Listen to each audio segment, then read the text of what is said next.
എല്ലാ കൂട്ടുകാർക്കും മിസ്റ്റർ പ്രസിൻ്റെ പുതിയൊരു വീഡിയോയിലേക്ക് സ്വാഗതം. വീഡിയോയിലേക്ക് പോകുന്നതിന് മുമ്പ് വളരെ ഇമ്പോർട്ടൻ്റ് ആയിട്ടുള്ളൊരു കാര്യം പറയുന്നത്, നിങ്ങൾ പലരും നമ്മുടെ ചാനലിൽ നിന്ന് വീഡിയോ കണ്ടിട്ട് ചാനൽ സബ്സ്ക്രൈബേ ചെയ്യുന്നില്ല. അതിനുള്ള തെളിവ് നിങ്ങൾക്കിപ്പോൾ സ്ക്രീനിൽ കാണാം. ഇപ്പോൾ നിങ്ങൾ വീഡിയോ കാണുകയാണെങ്കിൽ നമ്മുടെ ചാനൽ സബ്സ്ക്രൈബ് കൂടി ഒന്ന് ചെയ്യാൻ ശ്രമിക്കുക. എന്നാൽ നമുക്ക് വീഡിയോ ഇടാൻ കുറച്ചുകൂടി ഒരു മോട്ടിവേഷൻ കിട്ടിയേനെ. അപ്പോൾ ഇനി മുതൽ നിങ്ങൾ അങ്ങോട്ടേക്ക് നമ്മുടെ ചാനൽ കൂടെ സബ്സ്ക്രൈബ് ചെയ്യുമെന്ന് ഞാൻ വിചാരിക്കുന്നു. എന്നാൽ നമുക്ക് നേരിട്ട് വീഡിയോയിലേക്ക് പോകാം. ഇന്നത്തെ വീഡിയോ മറ്റൊന്നുമല്ല, നമ്മുടെ വൺ പീസിൽ തന്നെ ഏറ്റവും വലിയ ഇവൻ്റെ ഗോഡ് വാലി ഇൻസിഡൻറ്റിനെ കുറിച്ചാണ് നമ്മൾ ഇന്നത്തെ വീഡിയോയിൽ നോക്കാൻ പോകുന്നത്. അപ്പോൾ അത് അറിയാൻ താല്പര്യമുള്ളവർ നമ്മുടെ വീഡിയോ മുഴുവനായിട്ട് കാണുക. അതുപോലെ നമ്മുടെ ചാനൽ സബ്സ്ക്രൈബ് ചെയ്ത കുട്ടികളാണ് വീഡിയോ കാണുന്നുണ്ടെങ്കിൽ നമ്മുടെ ചാനൽ കൂടെ സബ്സ്ക്രൈബ് ചെയ്യുക. എന്നാൽ നമുക്ക് നേരിട്ട് വീഡിയോയിലേക്ക് പോകാം.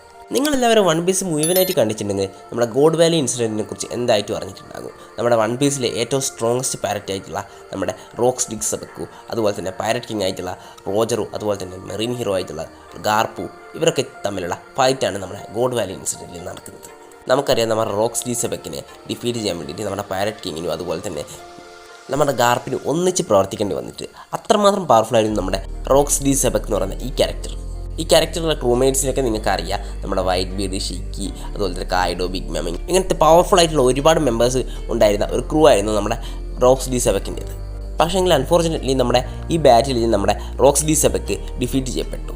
ഇത് പലർക്കും ഇക്കാര്യത്തിൽ വലിയ ഡൗട്ടുകളും പല കാര്യങ്ങളും ഉണ്ടാകാം. നമ്മുടെ ഗാർപ്പു അതുപോലെ തന്നെ റോജറും മാത്രമാണോ നമ്മുടെ റോക്സ് ഡിക്സബക്കിനെ അതുപോലെ തന്നെ ബാക്കിയുള്ള വൈറ്റ് ബീഡ്, മറ്റേ കായിഡോ ഇവരെയൊക്കെ ഡിഫീറ്റ് ചെയ്തതെന്ന്. പക്ഷേ അങ്ങനെയല്ല. നമ്മുടെ ഗാർപ്പിൻ്റെയും അതുപോലെ തന്നെ റോജറിൻ്റെയും കൂടെ ഒരുപാട് സ്ട്രോങ്ങസ്റ്റ് ആയിട്ടുള്ള ക്യാരക്ടേഴ്സും ഉണ്ടായിരുന്നു. ഉദാഹരണത്തിന് നോക്കുകയാണെങ്കിൽ നമ്മുടെ ഗോഡ് വാലിയിൽ നമ്മുടെ സാറ്റേൺ ഉണ്ടായിരുന്നു. സാറ്റേൺ ഫൈറ്റ് ചെയ്തിട്ടുണ്ടോയെന്നും അറിയില്ല. പിന്നെ നമ്മുടെ ഗാർലിൻ ഫിഗർലാൻഡ് ഉണ്ടായിരുന്നു. പിന്നെ നമ്മുടെ റെയിലി, സ്കോപ്പർ ഗബായ്, ഇതുപോലെ തന്നെ റോജറിൻ്റെ ക്രൂ, അതുപോലെ തന്നെ മറ്റ് പവർഫുൾ ആയിട്ടുള്ള മെറീൻസ്, ഇവരൊക്കെ ഈ ബാറ്റിൽ പാർട്ടിസിപ്പേറ്റ് ചെയ്തിരുന്നു. അതുകൊണ്ട് തന്നെ നമുക്ക് പറയാം, ടു സൈഡ്സും വളരെ പവർഫുൾ ആയിരുന്നു. അല്ലാതെ ഗാർപ്പും റോജറും മാത്രമല്ല നമ്മുടെ ഈ ക്യാരക്ടേഴ്സിനെയൊക്കെ ഡിഫീറ്റ് ചെയ്തത്. പിന്നെയുള്ള മറ്റൊരു കാര്യം എന്താണെന്ന് വെച്ചാൽ, നമ്മുടെ വൈറ്റ് ബീഡ് എനിക്ക് തോന്നുന്നില്ല സീരിയസ് ആയിട്ടായിരിക്കും ഈ ബാറ്റിൽ ഫൈറ്റ് ചെയ്തിട്ടുണ്ടാകുമെന്ന്. കാരണം നമുക്കറിയാം, നമ്മുടെ വൈറ്റ് ബീഡ് അത്ര മോശമായിട്ടുള്ളൊരു ക്യാരക്ടറല്ല. അപ്പോൾ എനിക്ക് തോന്നുന്നില്ല നമ്മുടെ വൈറ്റ് ബീഡ് ഈ ഫൈറ്റ് ഒരു സീരിയസ് ഫൈറ്റായിട്ട് എടുത്തിട്ടുണ്ടാകുമെന്ന്. തന്നെ കണ്ട് ചെയ്യാൻ പറ്റുന്നതൊക്കെ നമ്മുടെ വൈറ്റ് ബീഡ് ചെയ്തിട്ടുണ്ടാകും. പക്ഷേ എങ്കിലും നമ്മുടെ ഗാർപ്പും റോജറും കൂട്ട് അതിന് മുമ്പ് തന്നെ നമ്മുടെ സെബക്കിനെ ഡിഫീറ്റ് ചെയ്തു. അത് മാത്രമല്ല, ബിഗ് മാമും കായിഡോവും ആ ടൈമിൽ ഇപ്പോൾ നമ്മൾ കണ്ടത്ര പവർഫുള്ളും ആയിരിക്കില്ല. നമ്മുടെ കായിഡോന് ഈ ഗോഡ് വാലി ഇൻസിഡൻറ്റ് നടക്കുന്ന സമയത്താണ് നമ്മുടെ കായിഡോൻ്റെ ഡെവിൽ ഫ്രൂട്ട് തന്നെ കിട്ടുന്നത്. ഈ ഇൻസിഡൻറ്റിൽ ഒരുപാട് സംഭവങ്ങൾ നടക്കുന്നുണ്ട്. നമ്മുടെ റോക്സ് ഡിഫീറ്റ് ചെയ്യപ്പെട്ട് അതുപോലെ തന്നെ നമ്മുടെ ഷാങ്സിനെ നമ്മുടെ റോജറിന് കിട്ടുന്നത്. അതുമാത്രമല്ല, മറ്റ് പവർഫുൾ ആയിട്ടുള്ള ഒരുപാട് ഇൻഡിവിജ്വൽ പൈരറ്റ്സ് ഈ ഒരു ഫൈറ്റിന് ശേഷം ഉണ്ടാകുന്നുണ്ട്. പിന്നെ നമ്മുടെ ഗാർലിൻ ഫിയർലാൻഡ് ആയിക്കോട്ടെ champion of the God Valley എന്നൊക്കെയാണ് അറിയപ്പെടുന്നത്. നമുക്കറിയാം. കാരണം നമുക്കറിയാം, നമ്മുടെ ഈ റോക്സ് ഡിക്സബക്ക് അവിടെ വരുന്നതിന് മുമ്പ് നമ്മുടെ വേൾഡ് ഗവൺമെൻറ് അവിടെ ഒരു ടൂർണമെൻറ്റ് ഹോസ്റ്റ് ചെയ്തിട്ടുണ്ടായിരുന്നു. നമ്മുടെ സെലസ്റ്റിയൽ ഡ്രാഗൺസ് അതുപോലെ തന്നെ നമ്മുടെ സ്ലേവ്സിനെ ഹണ്ട് ചെയ്യുന്ന ഒരു ടൂർണമെൻ്റ് ആയിരുന്നു അത്. ഈ ടൈമിലാണ് നമ്മുടെ കൂമ അതുപോലെ തന്നെ ഇവാങ്കോക്ക് ഇവർക്കൊക്കെ ഇവരുടെ ഡെവിൽ ഫ്രൂട്ടും കിട്ടുന്നത്. ഇത് നമ്മുടെ എഗ് ഹെഡ് ആർക്ക് നടക്കുന്ന സമയത്ത് കൂമയുടെ ബാക്ക് സ്റ്റോറിയിൽ നമുക്ക് കാണാൻ കഴിയും.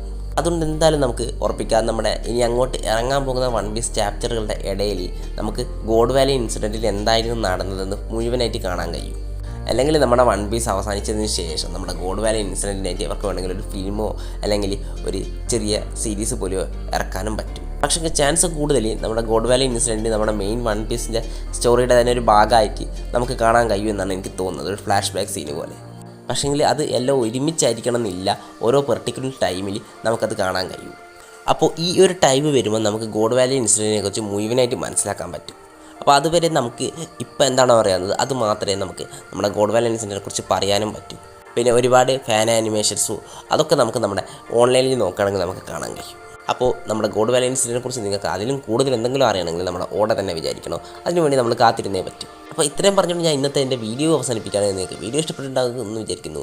നമ്മുടെ വീഡിയോ ഇഷ്ടപ്പെട്ടിട്ടുണ്ടെങ്കിൽ ചാനൽ സബ്സ്ക്രൈബ് ചെയ്യുക, തൊട്ടടുത്ത് ബെല്ലൈക്കൻ അനബിൾ ചെയ്യുക, ഓൾ നോട്ടിഫിക്കേഷൻ സെറ്റ് ചെയ്ത് വെക്കുക. മറ്റൊരു കാണുന്നത്. ബൈ.